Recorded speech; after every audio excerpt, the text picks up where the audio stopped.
Olá, seja muito bem-vindo aqui ao canal. Que a graça e a paz de Deus, nosso Pai, e de nosso Senhor Jesus Cristo, seja você, seja contigo, em qualquer época que você aqui chegar no nosso canal. Se você chegou aqui pela primeira vez, aproveite e se inscreva, dê joinhas, faça os seus comentários e divulgue o nosso canal para que o bom perfume de Jesus se espalhe com mais eficácia e eloquência nesse planeta. Peço isso com todo o coração, com toda a humildade e com toda a paz que há da parte de Deus, nosso Pai, da parte de nosso Senhor e Salvador Jesus Cristo. Hoje você já ouviu alguém dizer que Jesus é o Cordeiro de Deus que tira o pecado do mundo, né? Mas também você já ouviu dizer que ele é o leão da tribo de Judá, não é verdade?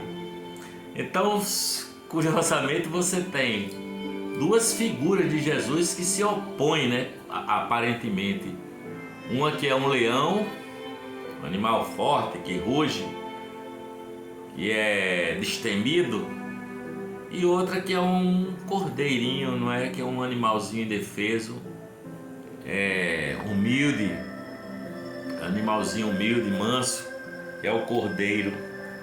E aí eu quero ler aqui com você para nós meditarmos sobre Jesus Cristo, que traz em si a mansidão do cordeiro e a força do leão, né? O leão da tribo de Judá.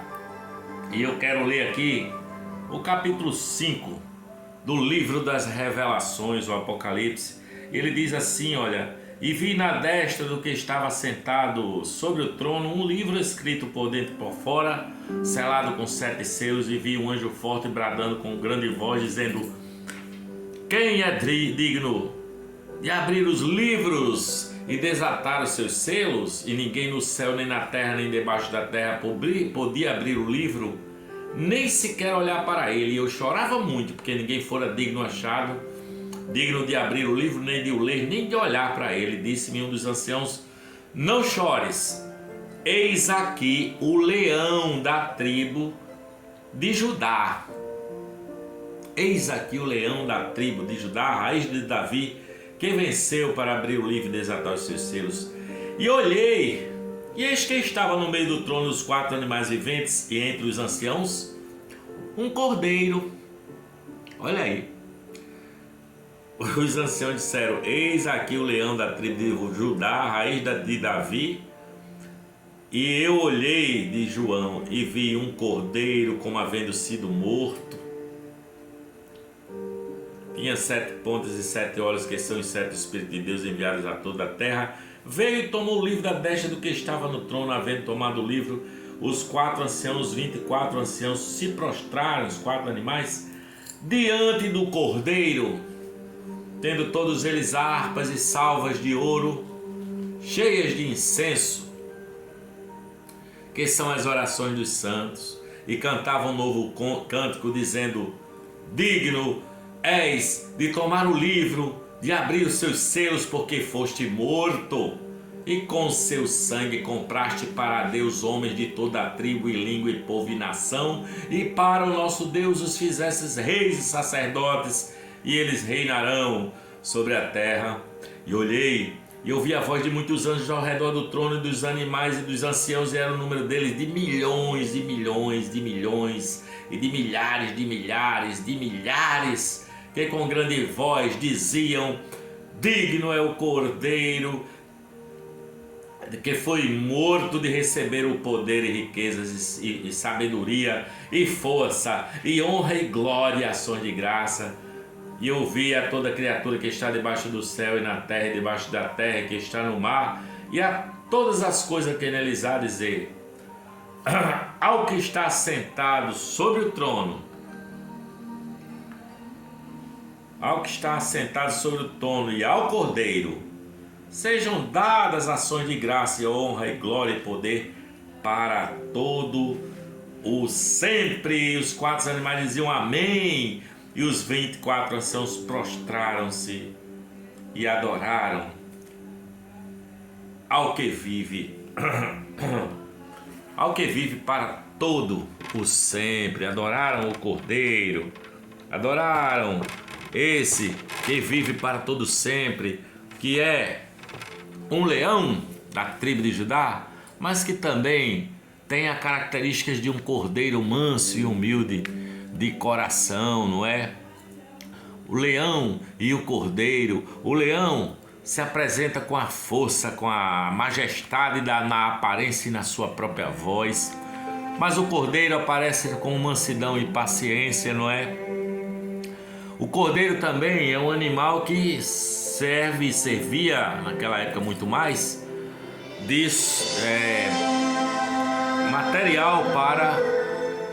material para vestimenta, não é? Para a pele do cordeiro servia para se vestir. A própria carne do cordeiro era alimento para muitas pessoas. Além do cordeiro ser o melhor elemento de sacrifício a Deus naquela época, era um cordeirinho, não é? Só os pobres, muito pobres, que não podiam apresentar um cordeiro para ser sacrificado lá no templo de Jerusalém, é que apresentavam 2 pombinhos ou 2 rolinhas, como foi o caso de Maria, mãe de Jesus, né? Tão pobrezinha, que apresentou 2 rolinhas, né? Para sacrifício ali no templo. Mas Jesus, nele há a união das excelências do Cordeiro e do Leão, né? Em Jesus de Nazaré há essa união de excelências. Primeiro, porque ele tomou sobre si a nossa natureza, sendo ele Deus, fez-se um homem, porque o Verbo se fez carne e habitou entre nós. E nós vimos a sua glória como a glória do unigênito do Pai, cheio de graça e de verdade. E esse homem que se fez homem, que na verdade ele é Deus, ele se dispôs da sua majestade de Deus, da sua condição divina, e feito homem, ele resolve nascer no ventre de uma jovem virgem de Nazaré, chamada Maria, né? E cresce no ventre dessa jovem, sendo concebido pelo poder do Espírito Santo, sem ter relação sexual com homem nenhum até aquela ocasião, virgem, mas pelo poder do Espírito Santo concebeu Jesus Cristo, que nasce sem pecado e cresce sem pecado e vive sem pecado, não é? E olha em que circunstâncias esse leão da tribo de Judá, ou Cordeiro de Deus que tira o pecado do mundo, nasce. Nasce numa estrebaria, porque na estalagem do lugar não tinha, em Belém de Judéia, não tinha mais lugar para eles se hospedarem, ou porque eles eram pobres demais e não podiam pagar, ou porque estava tudo lotado. O fato é que eles não foram aceitos nos hotéis, né? Vamos dizer assim, nas estalagens. E aí ela chegou o momento de dar à luz e foi dar à luz num estábulo, num lugar de animais. E ali o bebezinho nasceu e o envolveram em faixas e o puseram sobre um comedouro de animais, chamado manjedoura.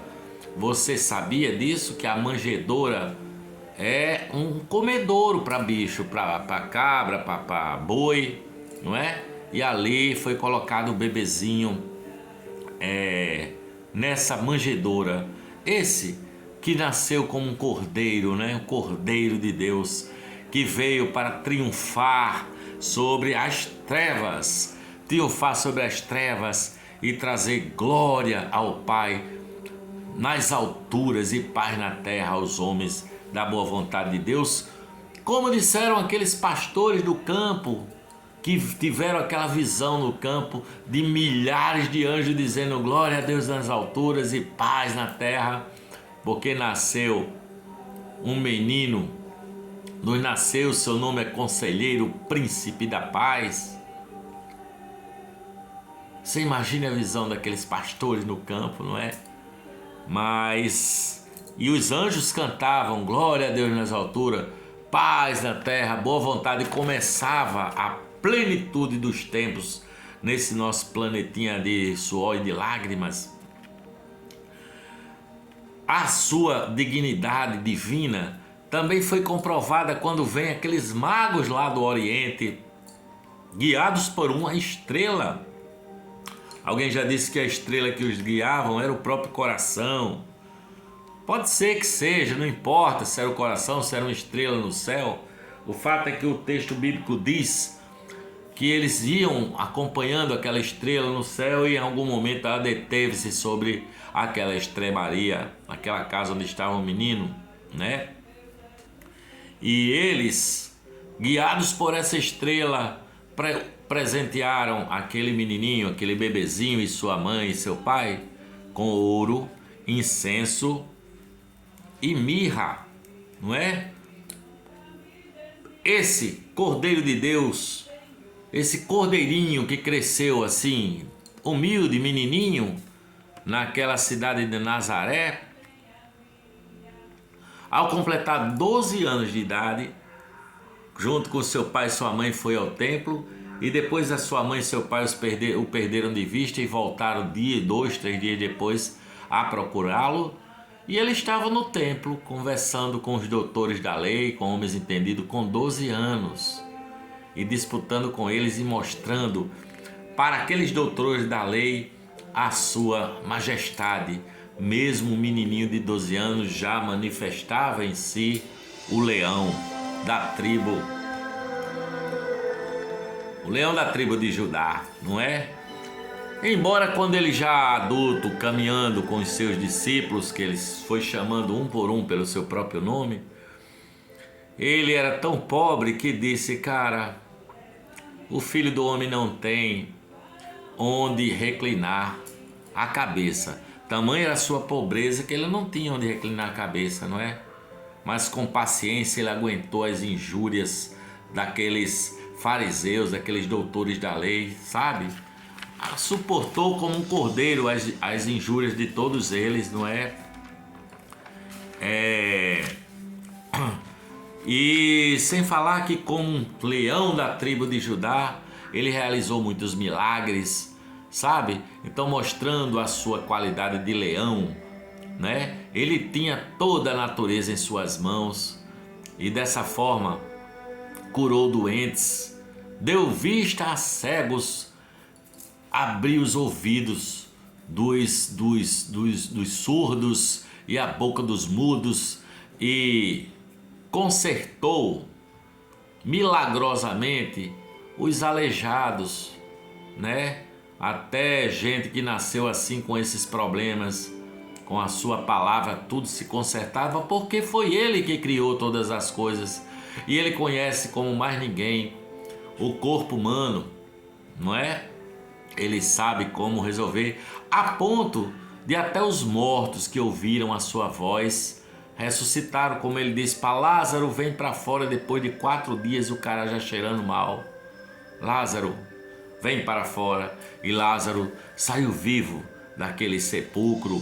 O morto ouvia a sua voz e ressuscitou, porque Jesus de Nazaré é a fonte da vida e é a fonte da vida eterna. Mostrando o seu poder sobre a natureza, ele caminhou sobre as águas em pleno mar revolto, à noite, no qual, quando os discípulos ouviram, pensaram que era um fantasma, não é? E ele fez aquietar a tempestade também, apenas com uma palavra: aquieta-te, acalma-te. E fez-se grande bonança, apenas pela palavra do seu poder. Ele, na condição de leão da tribo de Judá, expeliu demônios sem conta, né? Em uma certa ocasião, ele expeliu uma legião de demônios de um determinado cara. Os demônios o obedeceram pela palavra dele: sai dele, sai deste homem. E saíam, né? E abandonaram o homem. essa legião se pediu para Jesus para entrar nos porcos, e os porcos se precipitaram, mais de 2.000 porcos pelo penhasco e morreram afogados. Sem falar que Jesus declarava os pensamentos dos homens. Ele estava num lugar, os caras começavam a pensar mal dele. Eles, rapaz, por que vocês estão pensando a coisa dessa forma? Vocês não entenderam nada ainda, sabe? Declara os pensamentos dos homens, manifestando a sua glória. E manifestou pela primeira vez a sua glória no casamento em Caná da Galileia, quando mandou encher de água as talhas, que eram 6, a média de 120 litros cada uma, e mandou servir adiante. E quando serviu, que levaram ao provador, o provador disse: rapaz, guardaram a melhor bebida para o final da festa, né? Porque era costume se beber o melhor vinho, o melhor uísque, a melhor bebida, e quando acabava-se a melhor bebida, aí serviam o que havia de mais inferior. Mas naquela ocasião, a bebida que Jesus mandou servir, tendo enchido de água, mandado encher de água as talhas, segundo o provador, era a melhor bebida, era o melhor que tinha de melhor para se beber naquela festa, não é? Ele manifestou a sua glória de leão da tribo de Judá naquele monte da transfiguração, quando foi-lhe dada honra e glória, e a voz de Deus clamou do céu: este é o meu filho amado, em quem eu me comprazo, a ele ouvi, né? E os homens ali ficaram abestados, né? Abestalhados, porque estavam vendo Jesus, Moisés e Elias, e a roupa dele translúcida, refletindo uma luz mais brilhante do que a luz do sol. Por isso, por essas questões aqui que eu estou colocando, dá para entender por que ele é o Cordeiro de Deus, mas também ele é o leão da tribo de Judá. E tem mais, ele se ofereceu como cordeiro em sacrifício do seu próprio corpo aos pecadores, que nem eu, não é? E como cordeiro foi levado ao matadouro e humilhou-se ali no Getsemane, não é? Até chegar à morte de cruz, sofreu dores no corpo, sofreu dores na alma. Acima de todos, ele é o cordeiro que é digno de toda honra e toda glória, foi morto e comprou para Deus homens. Por amor a Deus, por amor aos pecadores, comprou homens de toda raça e tribo e nação. O seu sangue foi derramado por amor dos rebeldes como eu, não é? E por amor, ele expiou os seus pecados, ofereceu-se a si mesmo, partiu o seu coração, tornou o seu sangue em água, não é? Mas demonstrou a sua santidade, a santidade de Jesus Cristo. Foi purificado naquela cruz. A morte dele, a obediência dele a Deus purificou a muitos pecadores. Embora tenha sido tratado como um vil malfeitor, Cristo morreu para remover o pecado, por amor a Deus e pela graça aos pecadores, não é? Barrabás, o povo gritava: solta Barrabás. Em outro momento o povo dizia: crucifica-o, crucifica-o. Mas ele é digno, é o cordeiro que foi morto. Seus discípulos o abandonaram, Pedro o negou, mas foi nas últimas dores que ele alcançou a vitória sobre eles, a vitória sobre a morte. Ele feriu a cabeça de Satanás com aquela morte na cruz, não é? O texto que está em Colossenses capítulo 2, vamos ver aqui, vou procurar aqui. Colossenses capítulo 2, 14 e 15. Diz assim, ó. Diz assim o texto que está em Colossenses 2. E digo isto para que ninguém vos engane com palavras persuasivas, porque ainda que esteja ausente quanto ao corpo, em espírito estou convosco, regozijando-me a vossa ordem e firmeza na vossa fé em Cristo.